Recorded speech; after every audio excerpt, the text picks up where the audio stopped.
আচ্ছা, আজকে যেটা করাবো সেটা হচ্ছে তোমাদের মডেল অ্যাক্টিভিটি টাস্ক ক্লাস 8-এর ইংরেজির পার্ট 2টা। প্রথমে একটা প্যাসেজ দিয়েছে, সেই প্যাসেজটা গোটাটা পড়বো, দিয়ে তারপর প্রশ্নগুলো করব, ঠিক আছে? প্যাসেজটা তোমাদের দিয়েছে ক্লাউডস থেকে। প্যাসেজটা দেখো, প্রথমে বলছে read the passage carefully and answer the questions that follow. বলছে অনুচ্ছেদটা যত্ন সহকারে পড়ো এবং প্রশ্নগুলির উত্তর দাও, নিচের প্রশ্নগুলির উত্তর দাও। বেশ, এটা বলছি, ভালো করে শোনো। রিফ্রেশড হি লুকড অ্যারাউন্ড, চাঙ্গা হয়ে সে চারিদিকে তাকালো। And old man sat on a wall by the Persian wheel, একটা বৃদ্ধ লোক জলচক্রের পাশের দেওয়ালে বসেছিল। He looked at the old man, সে বৃদ্ধ লোকটির দিকে তাকালো। ওয়ান্টিং টু সে সামথিং, কিছু বলতে চাইল, বাট হেজিটেটেড, কিন্তু ইতস্তত বোধ করলো। ফাইনালি হি আস্কড, অবশেষে যে জিজ্ঞাসা করলো, did the clouds come here, মেঘরা কি এখানে এসেছে? The old man looked closely at him, বৃদ্ধ লোকটি কাছে এসে তাকে দেখল। অ্যান্ড সেড, এবং বলল, সন বাচ্চা, হোয়েন দ্য ক্লাউডস কাম, যখন মেঘ এখানে আসে, the earth and the sky know of their coming, পৃথিবী এবং আকাশ তাদের আগমন জানতে পারে।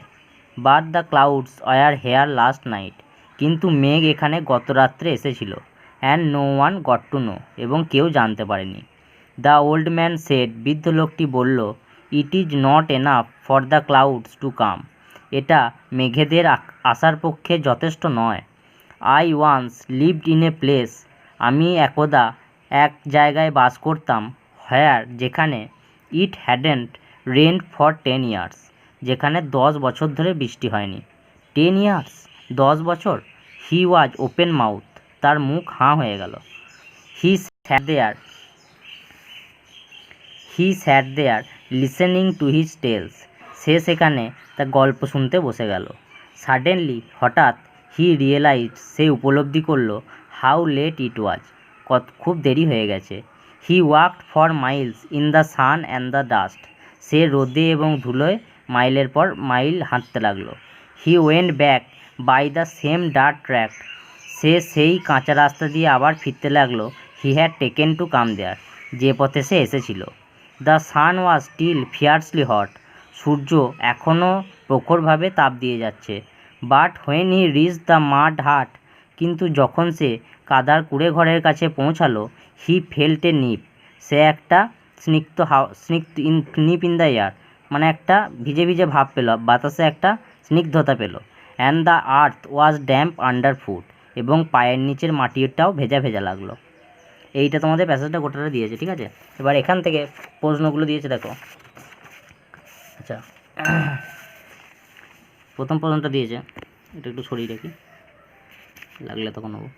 আচ্ছা, প্রথম অ্যাক্টিভিটি 1টা দেখো, বলেছে write T for the true sentences and F for the false sentences, quote supporting phrases oblique sentences for your answers. প্রথমে তাহলে বলছে যে যদি সত্যি ট্রু হয় তাহলে টি লিখবে, আর যদি মিথ্যা হয়, ফলস হয়, তাহলে এফ লিখবে, আর সাপোর্টিং সেন্টেন্সটাও তোমাকে লিখতে হবে। তাহলে প্রথমটা কী বলেছে দেখো, বলছে the boy sat on a wall by the Persian wheel, বলছে ছেলেটা জলচক্রের পাশের দেওয়ালে বসেছিল। এটা মিথ্যা কথা, কে বসেছিল? বৃদ্ধ লোকটা বসেছিল। তাহলে সাপোর্টিং ফ্রেজটা কী লিখব?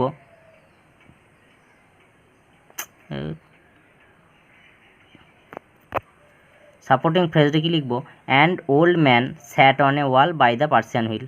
2 নম্বরটা কী বলেছে? এটা তোমাদের এখান থেকে লাইন তুলেই দেওয়া আছে, ঠিক আছে? এই যে এইখানে ছিল and old man sat on a wall by the Persian wheel, এখান থেকে লিখেছি, ঠিক আছে? আচ্ছা, এরপর বলেছে according to the boy everybody got to know that the clouds were there last night, বলছে ছেলেটার মত অনুসারে প্রত্যেকে জানতো গত রাত্রে বৃষ্টি এসেছিল। এটা মিথ্যা কথা। এই যে এখানেই লেখা ছিল no one got to know, এই যে and no one got to know, কেউ জানতে পারেনি গত রাত্রে যে মেঘ এসেছিলো, কেউ জানতে পারেনি, এটা বৃদ্ধ লোকটা বলেছিল। তাহলে লিখে দেবো এটাও ফলস। সাপোর্টিং ফ্রেজেসটা ওইটাই লিখবো যেটা দেখালাম এখনই, but the clouds were here and no one got to know. তারপরটা বলেছে the boy went back using the same dirt track that he had taken to come to the Persian wheel, ঠিক আছে? বলছে ছেলেটা আবার সেই মানে কাঁচা রাস্তা দিয়ে ফিরে গেল যেটা দিয়ে সে এসেছিল জলচক্রের পাশে। এটা সত্যি কথা, ট্রু। সাপোর্টিং ফ্রেজেসটা যে এই যে লেখা আছে, এই যে he went back by the same dirt track he had taken to come there, যেখান দিয়ে এসেছিল, এইটাই লিখেছি। He went back by the same dirt track he had taken to come there, ঠিক আছে। এটা হচ্ছে সাপোর্টিং ফ্রেজেসটা। আচ্ছা, এরপর fill in the blanks with activity 2তে কী বলেছে দেখো, fill in the blanks with suitable words from the list given below, one extra word is given. বলছে শূন্যস্থান পূরণ করো, কিছু সুটেবল ওয়ার্ড, এখানে তোমাদের কটা লিস্ট দেওয়া আছে, এই লিস্টগুলো দিয়ে শূন্যস্থান পূরণ করতে হবে। একটা এক্সট্রা দেওয়া আছে, তোমাদের দুটো শূন্যস্থান পূরণ দিয়েছে। তাহলে in the last summer vacation I went on a trekking with my parents, ঠিক আছে। বলছে গত গ্রীষ্মের ছুটিতে আমি আমার পিতামাতার সঙ্গে এক ভ্রমণে গিয়েছিলাম। অন দ্য হেভি স্নোফল, বিশাল তুষারপাত স্টার্টেড, শুরু হয়েছিল। We spent some dash moments under a tree, আমরা কিছু ড্যাশ মুহূর্ত, মানে কীরকম মুহূর্ত, আন্ডার এ ট্রি, গাছের নিচে কাটিয়েছিলাম, ঠিক আছে। আগে লিস্টটা পড়িয়ে দিই, নাহলে বুঝতে অসুবিধা হবে। প্রথমে আছে থার্মোস, একটা হচ্ছে টুগেদার, আর একটা হচ্ছে অ্যাংসাস। থার্মোস মানে হচ্ছে যে উত্তপ্ত রাখার কিছু জিনিস, ঠিক আছে, উত্তপ্ত এরকম। টুগেদার মানে একসঙ্গে, আর অ্যাংসাস মানে উদ্বিগ্ন। তাহলে কীরকম মুহূর্ত কাটিয়েছিলাম, অ্যাংসাস মোমেন্টস, উদ্বিগ্ন মুহূর্ত, এই যে অ্যাংসাস, এই উত্তরটা করবো। আন্ডার গাছের নিচে একটা উদ্বিগ্ন মুহূর্ত, চিন্তিত মুহূর্ত বলা হয় না। আওয়ার গাইড অফার্ড আস হট কফি, আমাদের যে গাইড সে আমাদের একটা গরম কফি অফার করলো, ফ্রম হিজ থার্মোস ফ্লাস্ক, মানে ওই যে গরম ফ্লাক্সের মধ্য থেকে, ঠিক আছে, থার্মোস ফ্লাক্স, ঠিক আছে। তাহলে এটা হবে থার্মোস। তাহলে এটা দুটো অ্যাক্টিভিটি 1 আর অ্যাক্টিভিটি 2 হয়ে গেল। এরপর তোমাদের অ্যাক্টিভিটি 3টা কী বলেছে দেখো। আচ্ছা, অ্যাক্টিভিটি 3টা বলার আগে বলি যে তোমাদের মডেল অ্যাক্টিভিটি টাস্ক ক্লাস 8-এর যে ইংলিশ পার্ট 1টা আছে, সেইটা তোমাদের দেখো ওপরে একটা আই বাটন আসছে, ওই আই বাটনে ক্লিক করো, তাহলে ওর লিঙ্কটা পেয়ে যাবে। সেখান থেকে তোমরা অ্যাক্টিভিটি টাস্ক 1টাও করে নিতে পারবে যারা করে থাকোনি, ঠিক আছে। আচ্ছা, imagine yourself in an express train, ধরো তুমি একটা এক্সপ্রেস ট্রেনে যাচ্ছ। ইট ইজ মিড নাইট, মধ্যরাত্রি। One of your co-passengers, তোমার এক সহযাত্রী, হু ইজ ট্র্যাভেলিং অ্যালোন, যে একা ভ্রমণ করছে, suddenly has got high fever, হঠাৎ তার বিশাল জ্বর এলো। Now write in about 80 words, তারপর 80টা শব্দের মধ্যে লেখো on what you should do at this moment, যে তুমি সেই মুহূর্তে কী করবে, ঠিক আছে। আচ্ছা, one day I was travelling in an express, আমি লিখেছি এটা, তোমরা দেখো। একদিন আমি ভ্রমণ করছিলাম ইন অ্যান এক্সপ্রেস ট্রেন, একটা এক্সপ্রেস ট্রেনে। এ সেম এজেড, যদি তোমরা ছেলেরা লেখো তাহলে ছেলে বয় লিখবে, আর মেয়েরা লিখলে গার্ল লিখবে, দুটো যেন লিখে দিও না, তোমরা যেটা সেটা লিখবে। সেম এজেড বয় বলছি আমি, ঠিক আছে। A same aged boy was also travelling alone in my compartment, একটা সমবয়সী ছেলে আমার সঙ্গে একাকী ওই কামরায় ভ্রমণ করছিল। অন মিডনাইট, মধ্যরাত্রে, he had got high fever, তার খুব জ্বর এলো। I was very anxious in this situation, আমি এই অবস্থায় খুব চিন্তিত হয়ে গেলাম। লাকিলি ইন মাই ব্যাগ, মানে ভাগ্যক্রমে আমার ব্যাগে, দেয়ার আর প্যারাসিটামল ট্যাবলেট ছিল। আই গেভ হার, আমি তাকে দিলাম।